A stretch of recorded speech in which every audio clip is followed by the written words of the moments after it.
Bonjour, bienvenue au Nice Mikes. Moi c'est Alexis. Moi, c'est Félix. Et aujourd'hui, on est avec. Alex Mays. Bon, bienvenue, vraiment content de t'avoir. On va commencer quelque chose de vraiment simple. Par où t'as commencé pour arriver ici à la AWS? J'ai vu la lutte depuis 4 ans à peu près. Par Oui, où ça a commencé? en fait, ben, c'est ça. Je suis Alex Mays. Je suis lutteur professionnel avec la IWS et nombreuses autres fédérations au Québec. J'ai commencé. Ben, d'où vient la lutte? J'ai eu trois. Je pensais à ça en voiture tantôt. J'ai eu comme trois introductions au milieu de la lutte. Premièrement, quand j'étais très jeune, on écoutait la WCW le samedi soir. Ma soeur m'expliquait ça en mangeant du macaroni long le samedi soir avec. On regardait ça, mais tu sais, c'est comme. Ça fait très longtemps. Vous n'étiez pas né. Tu sais, c'est quand ma soeur m'en a reparlé que ça m'est revenu à l'esprit. On écoutait ça. Tu sais, je me souviens même plus si c'était Nitro ou Thunder. C'était le samedi soir. Tout ce que je me souviens de Ric Flair avec ses bobettes vertes. Puis Sting puis son bat de baseball. Tu sais, puis Sting, il descendait du toit, à peu près. La deuxième introduction que j'ai eue avec la lutte, c'était ma voisine à l'époque. Quand j'étais plus jeune, autour de 10-12 ans, j'avais ma voisine Tania, qui était une grande fan de lutte. Elle, son rêve, c'était de devenir Lita. Puis, tu sais, moi, au début, juste comme, c'est quoi ça de la lutte? C'est comme, tu sais, je voyais pas l'attrait. Tu sais, c'est comme, du monde qui se tape dessus pour une ceinture qui importe des bobettes qui en ont pas besoin. Tu sais, c'est pour ça qu'ils ont perdu leur pantalon. Je voyais pas l'attrait. Et la troisième introduction que j'ai eue avec le milieu de la lutte, c'est quand moi j'ai accroché avec la lutte. J'avais 14 ans et je regardais la télévision avec ma soeur. Puis tu sais, on essayait de trouver quelque chose à la télé. Puis on est tombé là-dessus. Puis au début, c'est comme on regarde ça, on rit un peu, c'est comme oh. Puis on est devenu investi. Puis là, par la suite, on a écouté semaine après semaine. Et ainsi de suite. Et moi, personnellement, le personnage qui m'a le plus accroché, la storyline qui m'a le plus accroché, c'est Trish Stratus et Victoria, la folle Victoria. C'est You Crazy Bitch. C'est ce qui m'a vraiment accroché au milieu de la lutte. Personnellement, j'ai toujours été une personne très artistique. Quand j'étais plus jeune, je voulais faire de la télévision, je voulais être comédien. Et malheureusement, tu sais, les chemins se sont pas rendus là. Puis je me suis dit, je vais plutôt suivre une carrière plus, moins, pas, ben, je veux dire dangereuse, mais pas dangereuse dans le Ouais. sens de, moins précaire. Maintenant, je travaille en ressources humaines. J'ai un job de bureau, comme on pourrait dire. Puis pourquoi j'ai rejoint la IWS, c'est vraiment. Tu sais, ça m'a pris beaucoup de temps. Ça m'a toujours trotté dans le fond de la tête. C'est comme, quand je vis la lutte à la TV, c'est comme, c'est parfaitement le drama, le côté comédie et de l'action, quelque chose qui est physique. J'ai toujours été quelqu'un qui a été très athlétique. Même si je faisais pas de sport, j'ai toujours été très athlétique. Parfois, je donne des cours, on me dit comment tu fais la roue. C'est comme, j'ai appris à faire la roue depuis que j'ai 4 ans, puis je sais la faire depuis que j'ai 4 ans. Je demande à Alex, il a 30 ans, puis il va te l'expliquer.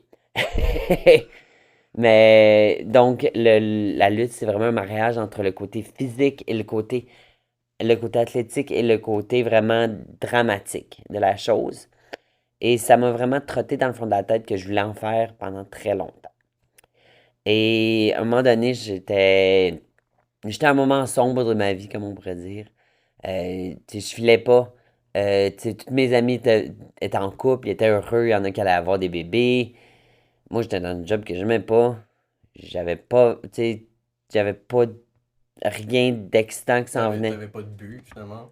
Vraiment, c'est ça. Tu sais, j'avais une job plus ou moins excitante, tu sais, je datais pas, et ainsi de suite. Fait que je me suis dit, regarde, ça fait 15 ans que ça te tente de faire de la lutte, vas-y. Puis, tu sais, au début, j'ai rejoint le dojo de la WS, tu sais, le premier cours est gratuit. Vous pouvez nous rejoindre à IWS Dojo. On essaie de plugger. Bonne pub. Le premier cours est gratuit. Donc, le premier cours, c'est comme on vient, on regarde de quoi ça a de l'air. Mais tu sais, dès qu'on met les pieds dans le ring, on sait que j'ai su que c'était là où est-ce qu'il fallait que Ouais. je sois. C'est Donc, c'est quelque chose de très instinctif. Là. Pour l'avoir vécu aussi, c'est très instinctif. Quand tu rentres, tu sais que si c'est pas ta place, t'auras pas de chance. Ouais. Puis... Ouais, moi c'est l'inverse, vous y êtes là maintenant, mais moi je suis venu en faire un cours d'essai, je l'ai fait, c'était le fun, mais c'est pas quelque chose que j'allais faire longtemps. Ça a été le fun une fois, mais ça faisait mal au dos. oui, exactement. Les premières fois, on se dit, ouf, c'est comme, est-ce que je veux continuer à faire ça? Puis on continue et tu sais, on s'attache au milieu de la lutte. Tu sais, puis surtout, moi j'aime dire que la IWS, on est une famille, surtout le dojo, on est une famille, on est un groupe, tu sais, on essaie de rendre ça accueillant pour tout le monde. Je peux te dire, quand moi j'ai commencé, ça l'était un peu moins. J'ai pas eu l'époque où est-ce qu'on on se moquait de niveau, quoi que ce soit. Mais tu sais, c'était un peu plus froid. Mais tu sais, moi, j'ai fait mon chez moi ici, puis tu sais, je suis très content de faire partie de cette belle grosse famille. Tu sais, Andrew, c'est un de mes plus grands amis dans ma vie personnelle, puis tu sais, je suis très heureux de faire partie de ça. Euh, Ensuite, on va continuer. Oui, il y a le personnage d'Alex Mays. Il y a aussi Alexandre Lessard derrière. Mais Alex Mays, c'est qui? Qui est Alex Mays? Quelle bonne question. Alex Mays, c'est un feu d'artifice. C'est le Festive Firework Alex Mays. Ce que j'aime dire, c'est un enfant qui a jamais grandi. Ok. Tu sais, c'est. On va aller sauter sa trampoline. Oh, on va aller faire les jeux gonflables. Même si on est beaucoup trop adulte, mais. Tu sais, c'est un peu la petite voix dans ta tête. C'est comme, oh, vas-y, ça a l'air le fun. C'est ce que je me dis, c'est une bombe d'énergie. Le personnage du feu d'artifice est venu vraiment quand quand j'étais dans le milieu de la lutte. Tu sais, on essaie de trouver nos personnages. Puis il y a The Rock qui explique ton personnage, quand tu commences, tu veux que ça soit toi fois 1000. Mhm. Puis tu sais, au début, c'est comme, surtout venant de la communauté LGBTQ, tu dis, oh, je suis une licorne. C'est comme, toutes les gays sont des licornes. Puis, c'était en voiture avec un de mes amis c'est comme, je suis une licorne ou je suis un feu d'artifice? Puis comme, il m'a regardé, c'est comme, t'es plus un feu d'artifice parce que justement, tu sais, surtout, je suis très, je suis voltigeur dans le ring. Donc, tu sais, je suis très époustouflant. Tu sais, je amaze les gens, d'où vient le nom aussi. Donc, c'est qui est Alex May? C'est Alexandre Lessard, plus c'est fois 1000. C'est vraiment la petite voix qu'on entend dans notre tête qui nous dit vas-y, vas-y. Puis au début, est-ce que cette petite voix-là a pogné avec les fans ou si ça t'a pris vraiment plus de temps pour être over? Ben, je crois aussi que ça vient de être confortable avec le personnage. Tu sais, c'est de faire la différence entre les deux. Qui est mal, tu sais, c'est le fun de dire ah, c'est toi fois 1000, mais c'est plus difficile aussi. C'est comme oh fuck, là, c'est comme si tu Alex ou c'est Alexandre. C'est comment je réagirais, mais je réagirais fois 1000 dans cette situation-là. Parce que c'est très difficile rentrer puis d'être complètement séparé de son personnage. Ça prend plusieurs années de, de fine-tuning pour exactement ça, pour rejoindre ça. Même présentement, tu sais, j'essaie de penser, de dire, tu sais, de faire la différence entre les deux, mais ce qui est bien, c'est que je suis moi fois 1000. C'est pour ça que quand on a des nouveaux étudiants qui viennent, comme, oh, moi j'ai une idée de personnage, comme, c'est le fun, t'as une idée de personnage, garde-la pour plus tard parce que quand tu vas commencer, c'est totalement différent. Quand on rentre dans le ring la première fois, moi je me souviens de mon premier match que j'ai eu devant une foule, j'ai j'ai un blanc. Je me souviens de rien. Je me souviens absolument de rien, excepté quand on est arrivé backstage, on avait 6 minutes, puis on se fait dire, vous avez dépassé. C'est comme, ah, c'était pas deux. C'est comme, c'est déjà fini. Puis ton premier match, pas nécessairement devant des fans, mais ton premier match de lutte, la première fois que tu as affronté quelqu'un dans un ring. Oui, mon premier match dans un ring, c'était au dojo. Euh, à l'époque, on faisait pas des matchs class. Donc, mon premier match a été j'ai commencé au mois d'avril, ça a été autour du mois de novembre. Ça a été genre un match, je pense que c'était avec Giordano, the producer, JT Producer. Et j'ai gagné avec un sunset flip parce que le prof avait enseigné les sunset flips aux autres élèves cette journée-là. Puis même moi, je l'avais pas pratiqué, mais je savais que je pouvais en faire. C'était, vous êtes gâtés maintenant. C'était pas structuré. C'est comme, OK, je vais gagner un sunset flip. Qu'est-ce que tu veux faire d'autre? Je peux faire ça, je peux faire ça. Donc, c'était très peu structuré. C'est comme, OK, on va faire 3 moves, puis, 1, 2, 3. Mais, tu sais, on dit depuis tantôt, il y a des trucs qui ont changé. On a fait différents cours. C'est comment de participer à ça, d'être coach ici avec l'évolution dans le temps? Ben, c'est différent, je vais le dire, que d'être élève. Pourquoi je suis devenu coach? Pour commencer, moi, j'ai été entraîné par Speedball McBailey. Speedball a été coincé au Canada, genre 1 an et demi, à cause de la COVID. Et malheureusement pour lui, il ne pouvait plus voyager à cause de la COVID. Il ne pouvait plus aller au Japon. Il n'avait pas le droit d'aller aux États-Unis. Mais il nous enseignait. Donc, on a été chanceux. Il a pu commencer à travailler aux États-Unis lorsqu'il a été signé à Impact. Malheureusement, on l'a pu revu au Québec. Donc, ça a été Andrew qui devait faire toutes les classes par lui-même. Et personnellement, je le voyais, Andrew commençait à être, après quelques mois, il commençait à être fatigué. Puis, ça lui demandait beaucoup parce qu'il a une job à temps plein. Il était ici 3 soirs par semaine. Donc, ça revient à demander beaucoup. Puis je sais que moi, j'étais toujours là. C'était moi qui étais l'étudiant le plus expérimenté qui était toujours là. Tu sais, je sais qu'il y avait d'autres élèves qui avaient été prospectés pour devenir les futurs coachs, mais ils ont leur propre raison pourquoi ils ont jamais coaché. Donc, c'est pour ça que je suis devenu coach. C'est vraiment pour donner un coup de main. Je me suis dit, regarde, je vais essayer une fois. C'est pour te donner un coup de main. Je sais que tu es fatigué. Je suis capable de gager. On va essayer des affaires. La dynamique avec les autres élèves au moment où tu passes d'élève à coach était comment?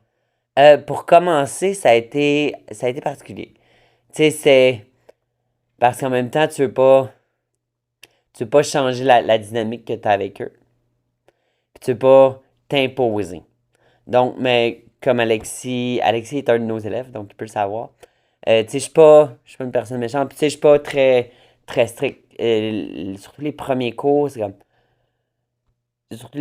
c'était OK, on va prendre quelque chose pour voir qu'est-ce qui colle. Tu sais, j'étais chanceux, on n'avait pas beaucoup de nouveaux à l'époque. Ok.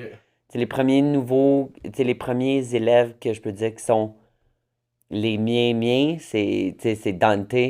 Parce que techniquement, Dante, j'étais coach tout le long de son parcours. Il y a Sam aussi, que j'ai été très longtemps sur son parcours. Mais, avant ça, c'était des personnes qui avaient de l'expérience. Fait que, on pouvait travailler un peu des choses un peu plus avancées. C'est comme, OK, on veut pratiquer des souplexes. OK, je sais faire des souplexes. On va faire des souplexes. Donc, c'est C'était vraiment. beaucoup de la pratique au début, plus que vraiment de l'amélioration. Exactement. Donc, c'était vraiment de travailler sur des points qu'on voulait plus travailler. Puis, j'essayais de m'inspirer un peu de comment Speedball nous avait entraîné auparavant. Essayer de voir qu'est-ce qu'on pourrait faire de nouveau, qu'est-ce qu'on pourrait changer au travers des gens, qu'est-ce que les gens ont besoin de travailler. Puis là, il y a des nouveaux qui sont arrivés. Fait qu'on essaie de s'ajuster par rapport à tout le monde. Puis, rendre ça dynamique avec tout le monde. Ben, la vraie question, c'est il y a pas longtemps, on a fait un match hardcore.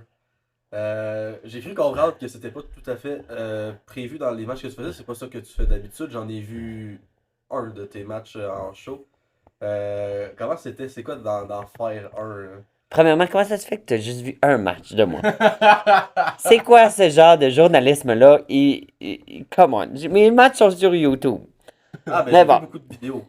J'ai vu en vrai un seul match. J'ai vu beaucoup de vidéos. Je fais que ça. C'est ça. Ben, on parle du deathmatch que j'ai eu avec Oui, Matt Viviani et Crazy PCP Manny, pour le Qui- titre canadien. pour le type canadien. Manny, qui est le propriétaire de la AWS, qui est aussi un fervent défendeur des matchs hardcore, des deathmatch. Ça Honnête- aussi, je l'ai vu faire. Ouais. Ça aussi, la fois où je suis allé, j'ai. Oui. Heureusement, c'était pas la première fois que je faisais du hardcore, je pourrais dire. J'ai déjà fait face à TDT, où est-ce que j'ai déjà mangé. Honnêtement, mes premiers coups de chaise que j'ai mangés, c'était des TDT. C'est comme, tu dis, je mange des coups de chaise, mais tu dis, OK, ça va faire mal, mais je sais qu'eux autres sont safe. C'est comme, t'as peur, mais c'est comme, ça va être safe. ça fait peur. C'est deux gros monsieur musclés qui sont des bûcherons. Et tu vois, surtout quand ils arrivent dans le ring, là, ils étaient des méchants. Dans le match, t'es vois arriver, c'est comme, est-ce que je suis en train de me déféquer dessus ou c'est comme, fuck, je vais mourir. Dans le match, Oui. toi, tu les vois arriver, t'es déjà sur le ring. C'est Exactement. Ok. C'est ça. Surtout que j'étais un remplacement de dernière minute. Oh. C'était un match, c'était censé être Fresh Air contre TDT. Junior Benito s'était blessé au poignet. Donc j'ai été mis à la place de Junior, c'était Amazingly Fresh. Et la seule fois où il y a eu Amazingly Fresh, et c'est ça, je suis rentré, c'est comme, oh, fuck. Ok. Mais ça, c'était mon premier contact avec le hardcore.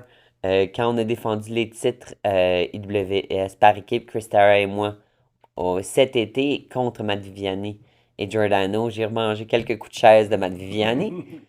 Mais pour venir à notre sujet, le death match de la semaine dernière, le triple threat pour le championnat canadien, quand j'ai su que c'était le cas, j'ai fait, je vais mourir. Je me suis fait un sang d'encre pendant 2 semaines. Ok. Surtout que, moi je m'entends bien avec Manny puis Matt, mais les promos de Manny étaient très, très sérieuses. Les promos de Manny, c'est comme, oh, Matt, blablabla, Alex Mays, tu travailles fort, mais t'as jamais saigné dans le ring. Je veux pas saigner. C'est comme, c'est pas pour ça que je veux lutter, mais ça fait partie du spectacle. Ah. En faisant le spectacle, c'était. Ils étaient compréhensifs par rapport à la situation. Donc, on a construit le match par rapport à ça. C'était pas un match contre Nick Gage, mettons. Exactement. Malheureusement, Manny n'était pas blessé. J'ai pas dû remplacer Manny Ouais. lors du match avec Nick Gage. Heureusement. Nick Gage, pour ceux qui ne suivent pas la lutte, est un lutteur à la GCW qui est un des pionniers du hardcore wrestling. Oui, lui qui prend un couteau à pizza pour se couper la face. Oui, c'est lui, vous l'avez probablement vu sur YouTube. Mais ça, pour le match hardcore de la semaine dernière, on a travaillé autour de chacun nos forces et nos faiblesses. Et il savait que j'étais plus ou moins à l'aise avec les choses hardcore. Donc, ils m'ont suggéré des choses et je disais oui ou non. Heureusement, les choses qu'ils m'ont suggéré, j'ai tout dit oui. Donc, tu sais, il était assez compréhensif par rapport à mes situations. Malheureusement, il y a des botches qui se passent. Oui, ça, on va devoir en parler. Il fallait qu'on y passe. Alex Mays qui saute de la scène de 8 pieds de haut jusque sur une table. De 10 pieds de haut. De 10 pieds, c'est vrai, 10 pieds de haut. Et, Il faut qu'on en parle. Et je manque la table. J'atterris sur une fesse. Et après, Manny essaie de me faire 3 Dead Valley Driver au travers d'une table et ça ne marche pas. Les tables de la WS qui sont plus solides que du béton. Exactement. Donc, oui, ça fait partie du spectacle. Les choses arrivent. Pourquoi j'ai manqué? Parce que la table était très proche. Il y en a qui ont dit, ben saute à pieds joints. Excuse, vas-tu sauter à pieds joints sur quelqu'un au travers d'une table qui est surtout le propriétaire de la compagnie? C'est comme. Vais-je sauter sur mon employeur à pieds joints? Exactement. C'est comme. Déjà qu'il voulait que je fasse un splash. Moi, si je faisais un splash, j'arrivais la face en premier. C'est comme, je tiens mes dents, et je tiens mon nez, et je tiens ma face. Je me suis dit, je vais me lancer en senton. Mais l'affaire, c'est que quand tu te lances, tu te projettes à l'avant. Donc, j'ai atterri sur le sol de la piscine, parce que c'est dans une piscine que le spectacle a lieu. Et j'ai atterri sur les pieds et sur une fesse. J'ai été extrêmement chanceux. Parce que j'aurais pu facilement finir en chaise roulante. Puis tu sais, je me dis, on touche de la mélamine, on touche du bois, là. Mais j'ai été extrêmement chanceux. Il y a quelque chose qui me protège. Tu sais, j'ai été... Mais tu sais, le moment est devenu viral, malheureusement. Et Mais... ça, comment tu réagis à devenir... Parce que veux pas, dans le monde de la lutte et même à l'extérieur du monde de la lutte, cette vidéo-là a tourné. Comment est-ce qu'on réagit à... J'ai pas envie de dire meme parce que c'est pas le cas, mais comment est-ce qu'on réagit à devenir viral sans nécessairement le vouloir. Ouais. Ben, c'est ça qu'il faut se dire aussi, être viral. On peut pas créer des moments viraux par soi-même. Tu sais, il faut. Si on veut le pratiquer, si ça marchera pas, ça va paraître. Personnellement, je me dis, regarde, c'est de la publicité. Oui, il y en a qui vont critiquer. Oui, j'aurais dû dire non. Oui, j'aurais dû monter en haut. J'aurais dû monter, voir comment c'est haut. Parce que je l'avoue, j'ai été en haut. Fait, oh my God, c'est haut. Et Alexis peut le dire, j'ai fait un signe de croix et je ne suis pas. Non, et Je non. ne suis pas pratiquant. Tu sais, c'est comme, je vais mourir. C'est comme, c'est haut. C'est comme, ouf, puis c'est proche. Mais je me suis lancé. Puis le moment viral est arrivé. Puis c'est de la publicité, malheureusement, mais j'ai pas reçu de messages des autres compagnies. C'est comme, vous pouvez me contacter, là. C'est comme, mais je l'avoue aussi, je ne le recommencerai pas tout de suite. C'est comme, c'était une erreur. On va pas recommencer tout de suite.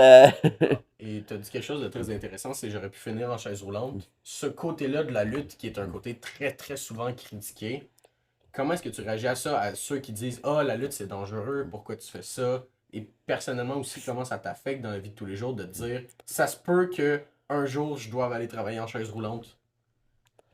Je sais pas trop y penser. Il faut se dire, il faut profiter de la vie. Tu sais, personnellement, je me suis empêché de vivre ma vie extrêmement longtemps. Tu sais, ça m'a pris plusieurs années à rejoindre le dojo de la lutte, puis tu sais, j'ai jamais été aussi heureux de ma vie. D'être sur un stage, de faire de la lutte. Puis oui, c'est un milieu qui est dangereux, mais oh, merci. Je me suis blessé en faisant une pièce de théâtre. OK, j'ai une grosse cicatrice sur le poignet.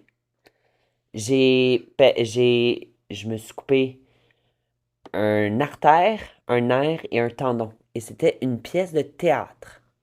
Comme quoi, mon milieu est pas protégé non plus. Exactement.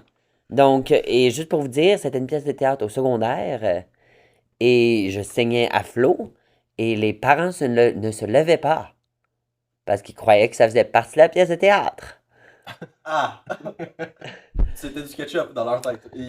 C'est ça, c'est comme on a 15 ans. On a 15 ans. On n'est pas aussi. Le budget technique n'était pas aussi élevé. Mais pas autant Donc, de budget faussant. c'est ça. Tout ça pour venir que on peut se blesser partout. Puis, tu sais, souvent, ce qui est niaiseux, là, dans la lutte, on se blesse surtout les affaires de base. Les affaires auxquelles on se concentre pas, qui sont des affaires régulières. Parce qu'on veut mettre l'emphase, j'aime pas ça dire l'emphase parce que c'est pas le bon mot, le focus on veut mettre le focus sur les points qui sont importants. Et il y a toujours un moyen de se protéger dans le ring. Tu sais, si je suis dans un match avec quelqu'un que je connais pas trop, puis il veut me faire une prise dangereuse, soit on va demander de pratiquer, soit on va essayer de trouver quelque chose d'autre. Tu sais, un German suplex, qui est une souplesse par derrière en prenant les hanches, il y a plusieurs personnes qui... Il y a des personnes qui font safe et il y a des personnes qui vont juste te dumper sur la tête, qui est très dangereux. Tu peux facilement te briser le cou. Donc, personnellement, moi, c'est un German, c'est comme, tu veux me faire un German, je veux te le voir pratiquer avant. Je veux voir comment t'atterris parce que je le prends pas de tout le monde. Même si je sais que je suis facile à lancer, je vais être safe. Je mets ma sécurité dans tes mains et tu mets ta sécurité dans mes mains. Fait que, tu sais, on fait un spectacle ensemble. Puis là, il y a j'ai lu, je suis allé lire des articles aussi, d'ailleurs on en reparlera, j'ai tiré des petits extraits d'articles. Mais bref, un article de la presse qui parle beaucoup autour d'être un lutteur gay Oui. au Québec. Et il y a pas longtemps, t'es allé à Chicago Oui, aussi. Fait que, Pour le FI Big Gay Brunch. exactement. donc c'est quand cet aspect-là de débarquer dans la lutte. Et j'ai aussi lu que ça faisait pas longtemps que t'avais fait un match de lutte avec un autre lutteur du LGBTQ+. Qu'est-ce que ça fait au début? Sens-tu un peu tout seul dans... C'est quoi? Ben, c'est qu'on se dit que le milieu est un milieu très macho, est un milieu très hétéronormatif. C'est un milieu très masculinité toxique comme on croirait. Moi, j'ai fait, quand je suis venu à mon premier spectacle à la WS, j'ai travaillé en staff et j'avais un chandail qui disait Gay is not okay, it's fabulous. C'est juste pour faire un message clair. Ça. Puis, j'ai pas eu un battement de cils. Là. C'est comme, il y a personne qui a eu de problème par rapport à ça. C'est comme, ok, cool. Puis c'était pas non plus pour créer un problème. Là. Faites-vous-en pas. C'était pas pour choquer. C'était juste, regarde. C'est le moment pour. Prendre la température un peu. C'est ça. Toucher un peu, voir à quoi ça a de l'air. J'ai eu personne qui ont dit quoi que ce soit. Puis, tu sais, même en construisant des matchs, j'ai jamais eu de personnes qui ont eu de choses négatives par rapport à ça. Ou, tu sais, j'ai jamais entendu parler de ça ou quoi que ce soit. Tu sais, genre, oh, je vais pas travailler avec lui parce qu'il fait partie de la communauté LGBT. Tu sais, je dis que j'ai eu mon premier match avec quelqu'un de la communauté cette année. Peut-être que j'ai lutté avec quelqu'un de la communauté auparavant que je ne savais pas, Sans savoir. sans le savoir, mais tu sais, puis il y en a, tu sais, on peut faire notre coming out n'importe quand aussi. Et tu sais, personnellement, je l'ai fait à 25 ans avec mes amis, à 30 ans avec ma famille. Donc, on peut le faire vraiment quand on le veut. Euh, mais c'est juste parce que le milieu de la lutte est un milieu très vaste. Et comme j'ai mentionné aussi, c'est un milieu qu'on se dit, on croit très macho et très masculin et très grrr, comme on pourrait dire. Donc, on se dit, ah, ce serait pas une place pour moi, mais c'est justement la place pour la communauté parce que la lutte est un milieu où est-ce on accueille tout le monde. On veut tout le monde. C'est la lutte vient initialement du cirque. Et tu sais, il vient des foires et des fêtes foraines. Tu sais, c'est vraiment les gens qui sont à l'extérieur de la culture générale et du milieu général. Donc, on veut vraiment que la lutte soit vraiment de tous. Euh, Puis ça, c'est plutôt cette année, j'ai lutté avec Angelo Carter aux États-Unis. C'était au mois de mars à Interspecies. J'ai lutté avec à Maria Belmont ici à la IWS lors d'un show pour nos élèves. Et ben, j'ai aussi participé au FI Big Gay Brunch, que je suis très fier d'avoir participé, honnêtement. J'aimerais ça pouvoir y retourner bientôt. Puis d'ailleurs, le FI Big Gay Brunch, pour nos auditeurs qui sont pas fans de lutte ou même qui s'intéressent pas tant aux indies, c'est quoi, qu'est-ce que ça représente pour toi ou pour la communauté LGBT dans la lutte en général? Le FI Big Gay Brunch, pour moi, c'est une grosse célébration. C'est une célébration de tout ce qui peut être gay. Et tu sais, si on prend là, c'est deux gars en bobette qui se frappent. Venez pas me dire que c'est pas gay. Tu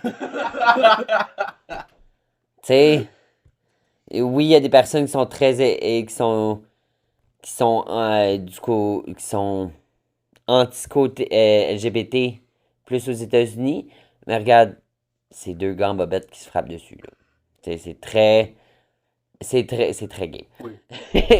Mais c'est la célébration de qui on est à FB Gay Brunch, puis c'est de se dire, regarde, on partira pas. On est là pour rester.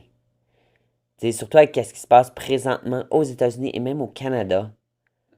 Il faut se dire, regarde, il y a des places aux États-Unis, là, c'est comme, est-ce que te faire présenter une personne homosexuelle va te faire changer d'idée à partir du moment? Est-ce que te faire compter le petit chaperon rouge par une drag queen va te faire changer d'idée? Non. Moi, j'ai mon neveu Henri qui écoutait la télé, puis Rita Baga, il la trouve belle.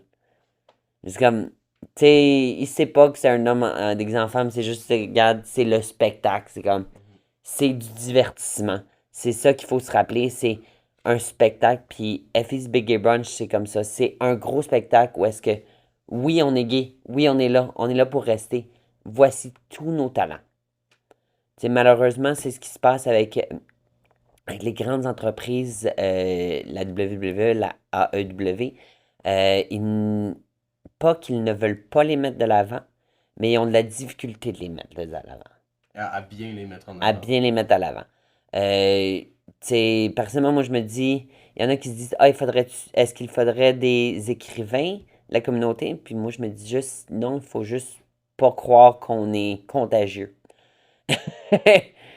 C'est pas en voyant une personne lesbienne ou bisexuelle que tu vas l'être automatiquement. C'est juste, ok, cool. C'est ma vie personnelle, c'est pas celle des autres, ça va pas impacter celle des autres. Ok. Hey, c'est parfait. Moi, on parlait de l'article, j'ai tiré des extraits, c'est des Vas-y. citations de toi qui se trouvent dans l'article. On dit ici, en fait, tu as dit, la lutte, c'est un peu comme les feux de l'amour, mais avec du monde qui se tape dessus. Oui. Je trouvais que ça drôle comme comparaison, j'aimais beaucoup ça. Puis j'ai aussi, je trouvais que c'était assez représentatif pour avoir été dans une foule pendant un show. Il a été écrit, tu as dit, si la foule m'écrit de donner une claque à un adversaire, ça se peut, j'y en donne une. Mais oui. C'est. Obvious Maze. Mais c'est. On va commencer par la première citation. Les feux de l'amour.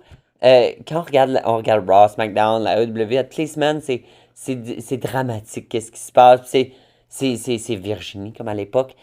On veut savoir qu'est-ce qui va se passer. Puis c'est quoi le drama entre chaque personnage. Puis pourquoi ils s'en chicanent cette fois-ci. Puis c'est comme. Pourquoi? Tu sais, c'est extrêmement dramatique. Mais ils juste finissent par avoir un match ensemble, heureusement. Et pour la deuxième citation, c'est ce qui est plaisant de la lutte, là, c'est que c'est le seul art interactif. Je vais aller au cinéma, si je crie à Thor, coupe-y la tête, il va pas le faire, il va quand même y mettre sa hache dans le cœur épais. Mais, tu sais, heureusement, tu sais, le milieu de la lutte, oui, c'est scripté, mais, tu sais, je peux en profiter un peu avec la foule, travailler avec la foule parce que c'est ce que la foule veut. La foule veut faire partie du spectacle. Tu sais, personnellement, moi, c'est ce qui m'attire aussi le milieu de la lutte parce que ça nous attire dedans. On fait partie du spectacle. On va au cinéma, on est complètement séparé de l'action. Je vais au théâtre, si tu te mets à crier au théâtre, tu vas me faire sortir. Même show de musique, c'est ben, il y a Adele qui l'a fait récemment. Elle a arrêté son spectacle pour quelqu'un filme. Mais tu sais, on veut faire partie du spectacle. On veut se faire intégrer. On veut faire partie du spectacle. Quelque chose de le fun avec le public de la lutte, parce que même avec le théâtre, on dirait. Moi, j'ai déjà eu plusieurs spectacles de suite avec du monde qui regardait pas de théâtre. Ils venaient le voir parce qu'ils devaient venir le voir. Mais ils avaient peur de réagir. Ils savaient pas. Tu sais, c'était du théâtre. Fait que dans leur tête, c'est je reste, je l'écoute. À la fin, on dit d'applaudir, j'applaudis, je sors. Fin. Ils réagissaient pas aux blagues qu'il y avait. Tu sais, c'était très. On reste Ouf, assis, on dit rien. ouf, c'est fret ça. Ouais, C'est comme surtout si c'est une comédie, c'est comme si personne rit. Ok, c'est poche, qu'est-ce que j'ai c'était long. écrit? C'était un peu long. Ensuite, personnellement, j'en fais aussi de la lutte et il y a beaucoup de gens qui me demandent ah, c'est le truc fake. Personnellement, c'est quoi ton take sur fake versus scénarisé versus arrangé? Alex Mays, qu'est-ce qu'il pense? Pour moi, la manière que j'explique ça, c'est que c'est scénarisé. Oui, c'est scripté. Tu sais, on planifie nos choses afin que ça soit sécuritaire. Peux-tu te dire, un coup de chaise, ça fait mal? Bumper de la troisième corde, ça fait mal? Un Oh. bump pour ceux qui ne suivent pas la lutte, c'est sauter sur le dos. Oui, tomber, ça, tu sais, ça peut faire mal. Aïe. J'ai fait aïe. Mais oui, oui, c'est scripté, mais c'est quand même, tu sais, c'est pour ça que c'est de l'art interactif. C'est pas un. Tu sais, moi, personnellement, c'est ce que je trouve de dommage présentement, c'est qu'on est entre. On tombe entre deux chaises. On tombe entre le sport, le sport veut pas parler de nous, même s'il parle du sport automobile. Excuse-moi, un sport automobile, c'est un char. Puis Puis on tombe pas dans le milieu de la culture parce que la culture, bah, ben, c'est comme c'est pas assez cultivé pour eux. Donc on tombe entre deux chaises malheureusement. Mais c'est tout un spectacle. Personnellement, c'est un art, tu sais, un art qui est pas reconnu. Tu sais, je crois que l'humour vient toujours d'être reconnu comme art. Puis je me dis, la lutte devrait faire partie justement de ces 7, 8, 9 arts reconnus. Parce que justement, c'est c'est un spectacle qui est scripté, mais c'est extrêmement physique, c'est extrêmement athlétique. Oui, tout le monde croit qu'il pourrait le faire. Je vous dirais de mettre les pieds dans un ring. C'est pas aussi facile qu'on le croirait. Ça fait 4 ans que je suis au dojo de la AWS. J'ai vu plusieurs personnes rentrer. J'en ai plusieurs qui sont pas revenus après plusieurs mois parce qu'ils se disent ça fait mal, je veux pas recommencer, ou ils se blessent, ou ci, ou ça. Parce que oui, les risques de blessure sont assez hauts.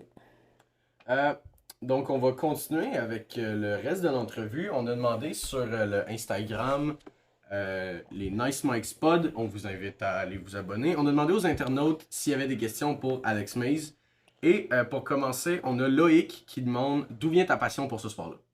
D'où vient ma passion? Ben, c'est vraiment, ça vient vraiment, comme je l'ai expliqué un peu plus tôt, c'est le spectacle, c'est le côté spectacle, art, le côté athlétique, qui rencontre vraiment tous les côtés de ma personnalité. Tu sais, comme j'ai mentionné, j'étais toujours une personne athlétique dans ma vie. Ça m'est venu toujours naturel d'être athlétique. Puis ça a été vraiment l'endroit parfait pour rejoindre ce milieu-là. Puis c'est vraiment à 14 ans, quand j'ai commencé à regarder la lutte, que j'ai eu la piqûre. Good. On a Tommy qui dit qui est ta plus grande source d'inspiration? Ma plus grande source d'inspiration. Hmm. C'est une bonne question. Ben, tu sais, il y a plusieurs sources à différents niveaux. Tu sais, je peux pas commencer avec mes coachs Superstar Shane Hawk, Andrew et Speedball Mike Bailey, qui sont tous deux d'excellents coachs et d'excellents modèles à suivre. Tu sais, Andrew qui s'est blessé et qui a pris, tu sais, qui a pris sa retraite, qui est revenu après 4 ans. Tu sais, c'est quelqu'un de passionné. Il a commencé de la lutte quand j'ai commencé à la regarder. Tu sais, c'est une source de connaissances immense. C'est vraiment, tu sais, c'est la personne auquel qu'on peut se retourner si on a des idées, des questions, parce que ça fait plus que 20 ans. Speedball Mike Bailey, de son côté, c'est spectaculaire, qu'est-ce qu'il fait, là? Tu sais, on le voit à la télé, puis c'est quelqu'un qui est tellement d'accessible au niveau personnel, tu sais, ben, je sais plus maintenant, là, mais, tu sais, je l'ai texté une fois de temps en temps, après mon match hardcore de la semaine dernière, je l'ai texté, c'est juste à savoir son impression. Tu sais, c'est une personne facile d'accès, puis c'est une personne qui a aussi beaucoup d'expérience et beaucoup de knowledge, justement, après avoir voyagé autant au Japon, en Europe, aux États-Unis maintenant, qui a un grand succès. Mes idoles, moi, quand je grandissais, mon idole, c'était Trish. C'était Trish. Moi, c'est Trish qui m'a fait accrocher au milieu de la lutte. C'est pour ça que j'ai fait honneur en faisant son chick kick. J'aimais aussi beaucoup les personnages qui fit dans mon gabarit. Tu sais, des Rey Mysterio. Ma soeur va pas arrêter de me le dire. The Hurricane. J'aimais The Hurricane. Parce que le côté comique, tu sais, le côté funny, tu sais, c'est un peu moi ça. C'est la personne qui fait rire les personnes. Tu sais, au travail, c'est ce que j'explique. Je suis la personne qui fait rire, là. Tu sais, c'est ce qu'il faut. Maintenant, c'est comme John Television. C'est comme quelqu'un que j'aspirerais à être dans le ring. Tu sais, c'est quelqu'un, une grande source d'inspiration, parce que de la manière qu'il bouge, puis qui fait ses moves. Puis tu sais, ses moves, en général, c'est une grande source d'inspiration, selon moi. Ensuite, on a Théo qui demande quels sont les 3 plus gros objectifs pour Alex Mays dans la lutte pendant les prochaines 5 années. Ouf, les 5 prochaines années. Ok, ben, moi, j'essaie de me donner des objectifs par année. Cette année, mon objectif, c'était de prendre l'avion et de lutter ensemble. Je l'ai fait en allant au FIS Big Gay Brunch, qui est disponible sur Fight Plus. 7, j'en ai profité. L'an prochain, je me dis, j'aimerais aller dans l'Ouest, soit tu sais, dans la côte ouest canadienne. Si je peux aller à Los Angeles, encore mieux. Et je me dis, l'année d'après, peut-être aller en Europe. Puis, troisième objectif, le monde. Sur Mars. Donc, en gros, ce serait lutter internationalement. Voyager, lutter. Personnellement, moi, c'est ce que j'aime. Malheureusement, c'est du travail en tout le temps. Tu peux pas vraiment tu peux pas vraiment en profiter, mais j'essaie. Quand j'étais à Chicago, j'étais là 2 jours, j'ai fait du sightseeing quand même. Tant qu'à parler de l'international, penses-tu que le fait que tu es un lutteur homosexuel va t'arrêter d'aller dans certaines places ou va te fermer certaines portes versus t'en ouvrir d'autres? Ou... Ben, je me dis oui et non. Ça dépend de quelle place. Puis ça dépend, tu sais, ça dépend de qu'est-ce qui est mis en place. Tu sais, je sais qu'il y a à part FIS Big Gay Brunch, il y a d'autres places qui font des shows LGBTQ. Je sais il y en a en Europe, à Londres, par exemple. Mais disons que je pense pas que je vais aller en Russie tout de suite. Ok, moi pense que c'est plus une joke, mais moi, Loki demande est-ce que tu penses dans un vrai combat, t'as des chances? Moi, je veux savoir, est-ce que t'as déjà fait des sports de combat? Tu fais de la lutte, mais as-tu déjà fait des sports de combat où, c'est ça, karaté, n'importe quoi? J'ai fait du karaté jusqu'à l'âge de 12 ans. Mais tu sais, jusqu'à 12 ans, ça fait très longtemps. Est-ce que je pourrais gagner dans un combat dans un bar? J'en ai aucune idée. Ça serait contre qui? Je sais pas quels seraient tu sais, je serais pas. J'ai jamais eu la situation, c'est jamais passé. Puis honnêtement, je veux pas que ça se passe. Préfère Et que ça reste comme ça. Ouais. c'est ça, tu sais, c'est comme. Mais, tu sais, je me dis, ça dépend de la taille de l'autre personne. C'est comme, c'est quoi son problème? Mais, Ah. tu sais, qui. Tu sais, on peut pas savoir Ah ouais. quand il y a autant de variables. On va commencer par C'est- éviter. Tu sais, ça peut, tu sais, si c'est une personne, tu sais, si c'est une personne, non, je vais faire attention, je vais pas être cancel. On va passer à la prochaine question. Donc, on a Andrew qui demande un lutteur qui t'inspire à suivre ta passion. Tu as déjà un peu répondu à Oui. la question en parlant de Trish Stratus.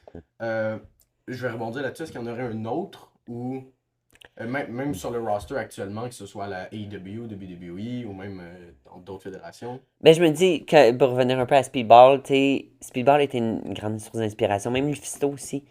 Lufisto, ça fait des années qu'elle lutte, puis elle a jamais arrêté de pousser. Puis tu sais, Lufisto, qui est une femme, elle est à la temple de la renommée de la lutte indépendante du monde.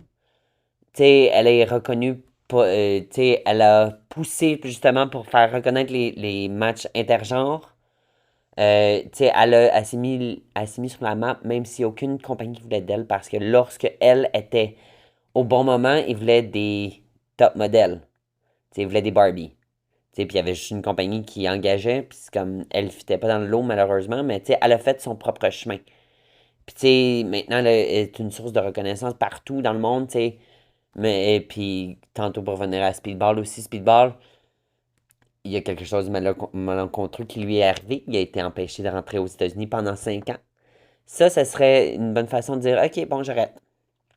Il a pas arrêté. Il a dit, OK, j'ai pas le droit d'aller aux States. Ben, on va travailler, on va trouver d'autres chemins. Il était au Japon, il était en Europe. Il a vraiment il s'est poussé à sa limite. Puis, tu sais, au moment où est-ce que il a pu avoir le droit de travailler aux États-Unis, boum, il a été signé. Puis, tu sais, je sais qu'il y a plusieurs compagnies qui l'ont approché. La prochaine question, par la même personne, c'était est-ce que tu préférerais aller lutter à la WWE pour 1 million dans une année, mais très peu de décisions sur ce que tu fais, peu de ton cheminement créatif à toi, ou aller à la AEW pour la moitié, mais tu as tes droits créatifs là-dessus, tout. C'est une bonne question, mais ça revient beaucoup à... C'est quelque chose que je me suis posé récemment comme question.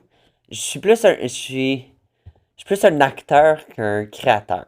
Ok. Tu sais, on va me demander, OK, je joue ça comme ça, je vais pouvoir le faire. Arrive à tu sais, créer quelque chose de nouveau à partir de rien. J'ai beaucoup de blanc. J'ai beaucoup de difficulté à faire des promos par moi-même parce que justement, le côté créatif est un peu manquant dans ma vie, malheureusement. Fait que je prendrais le gros chèque. Ok. Ensuite, on a Jay qui demande comment as-tu trouvé ton expérience d'avoir fait ton premier match hardcore à la WS? J'avais peur. J'avais vraiment peur. Mais après, maintenant, je suis tellement content. Moi, je le dis, c'est pas un show de la WS si je pleure pas. J'ai tout un moment backstage ou sur le ring, comme quand j'ai gagné les titres, où est-ce que je pleure. Puis je suis une personne proche de mes émotions. Donc, c'était vraiment une source de... Je l'ai fait. Oui, j'ai peur. Oui, je ne recommencerai pas tout de suite. En tout cas, on le souhaite. En tout cas, je sais comment me débrouiller maintenant dedans. Il faut vraiment arriver avec des idées, pas juste faire oh, je vais mourir. Ok, on a Gab Beauchamp qui te demande pourquoi t'as pas de cheveux. Quelle question. Malheureusement, Gab, la raison pourquoi j'ai pas de cheveux, c'est parce que je les rase. Pourquoi je les rase? Parce qu'à 25 ans, j'ai commencé à perdre mes cheveux. Et j'aimerais souligner, je n'ai pas de lune. je cale juste sur les côtés.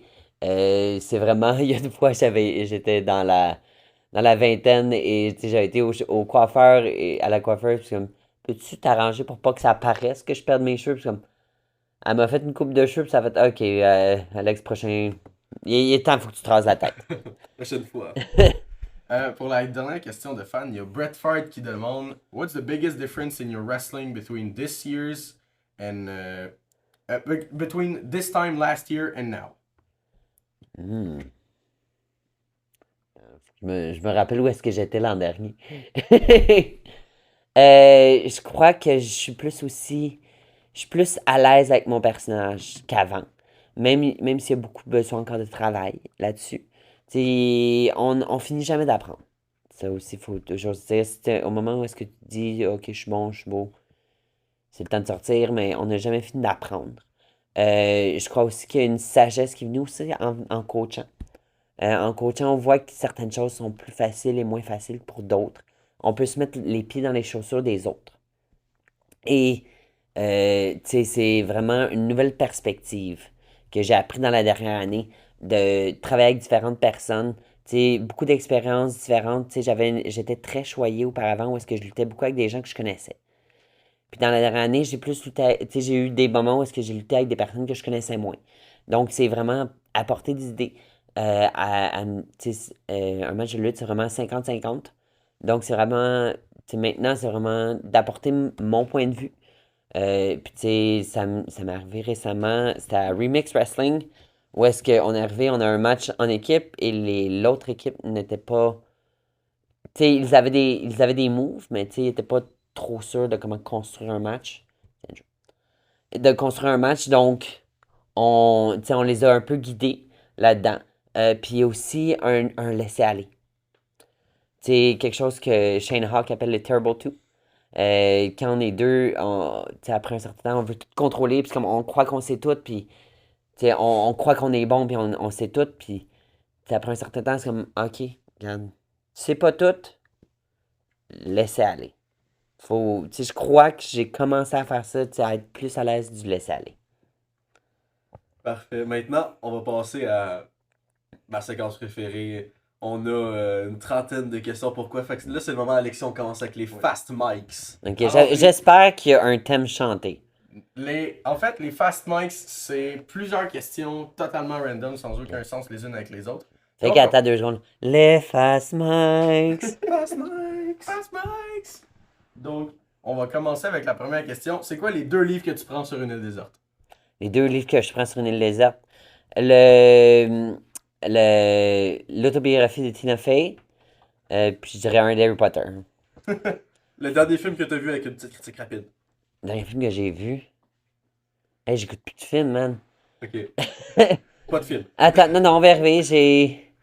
Ça doit être. C'est un film de Marvel? Fuck. Ok, j'ai Ok, on va passer à la suivante. Aimes-tu les tacos? Oui! Ok, je vais revenir le film. C'était Ant-Man 3. C'est Ant-Man 3. Hey, ça fait vraiment longtemps. J'ai regardé sur Disney+. J'avais pas trop regardé le premier. J'avais regardé pendant le travail. C'est divertissant. Tu ris. Tu pleures pas tant que ça. C'est un film de Marvel. Mais on est un peu soufflé. Oui, j'aime les tacos. Good. Est-ce que le bobsleigh, c'est un sport? Oui. Good. Le tic-tac-toe, est-ce que c'est un jeu de chance ou de talent? De talent. Good. Les millefeuilles, c'est une pâtisserie ou un gâteau? Ben, les deux sont pas ensemble. C'est une Good. pâtisserie. J'aime ça, j'aime ça. C'est quoi le meilleur album d'Eminem? The Real Slim Shady. Dernier film qui t'a fait pleurer. Je pleure tout le temps. Good. Est-ce que t'as déjà mangé un animal weird comme du bison, de l'autruche ou du cheval? Du cheval, c'est facile. Ça goûte un peu le fer. Oui. Dernier film que j'ai pleuré, Encanto. Ah. La chanson que t'as le plus honte d'avoir sur ta playlist? J'ai pas honte de mes chansons. Alright. Ensuite, es-tu abonné à notre plateforme online? Plateforme, ben, On a un TikTok, un Instagram. j'ai un TikTok, un Instagram, j'ai un YouTube, j'ai un Twitter. Es-tu abonné au Fast Mike sur Instagram et Twitter? Instagram et TikTok, par Je savais pas que vous étiez sur TikTok. Oui, on est sur Mais je vais le TikTok. faire. Au Fast Yes. Mike Pod. C'est quoi ton premier char? Moi, c'était une Hyundai Accent 2009. Préférerais-tu parler toutes les langues ou parler aux animaux? Toutes les langues, je veux pas parler aux animaux. Es-tu un gamer? J'ai de l'air d'un gamer, je le suis pas. Je suis poche. Quel est ton numéro préféré? 4. Et si et si tu devais choisir entre le numéro 12, 3, 85 et 17? T'as répété ça? Entre les numéros 12, 3, 85 et 17. 17. Céline Dion, oui ou non? Oui. L'œuf ou la poule? Qu'est-ce que tu vas appeler? L'œuf, parce qu'il y a d'autres animaux qui ont pondu des œufs. As-tu une tête à chapeau? Oui. Brian ou Mathieu? C'est quel le plus beau nom? Brian ou Mathieu? Ouais. Brian. Ton restaurant préféré? Mes amis vont dire le Saint-Hubert ou Ouais, Saint-Hubert. Coupe de cheveux de prédilection. Me raser la tête? Pour ou contre les groupes de Capella? Pour. Acteur préféré? J'aime dire Tom Hanks parce qu'il est excellent acteur, mais tu sais, je regarde pas ses films. C'est juste parce que, tu sais, à chaque fois que je le vois, il est super bon, mais comme, tu sais, je vais pas aller voir un film parce qu'il est dedans. Aimes-tu prendre l'avion? Oui, Bière ou cocktail? cocktail. Et quelle est ta bière préférée?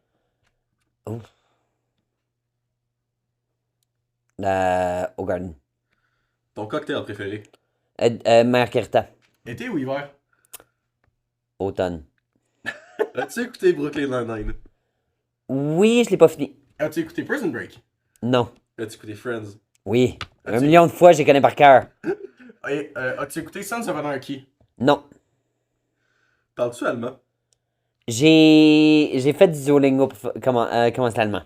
Le dubstep, oui ou non? Pourquoi pas? C'est quoi ton animal totem? Mon animal totem. Hey, vous sortez de cette affaire weird, vous autres. C'est le principe d'effacement ici. Je sais pas pourquoi j'ai l'autruche qui me vient en tête, mais c'est comme aucunement l'autruche. Mais la vache. Et ensuite, pour terminer, est-ce que tu as passé un bon moment sur le podcast et est-ce que tu le recommanderais à d'autres invités? Oui, merci beaucoup de m'avoir invité, les boys. Hey, je suis le premier invité. Oui, le premier invité de l'histoire des Nice Mics. J'espère que vous allez s'intoniser pour les autres. Il y a plusieurs personnes de planifier dans les prochains mois et prochaines semaines. Je sais qu'ils travaillent très fort depuis plus. Alexis et Félix m'en parlent depuis très longtemps qu'ils voulaient travailler sur un podcast. Ils travaillent fort, ce sont deux jeunes, il faut les encourager. Suivez-les sur Instagram et TikTok. Vous pouvez me suivre sur Twitter, Instagram, non, je n'ai pas de Facebook. Twitter, Instagram, YouTube et TikTok @TheAlexMaze en un seul mot.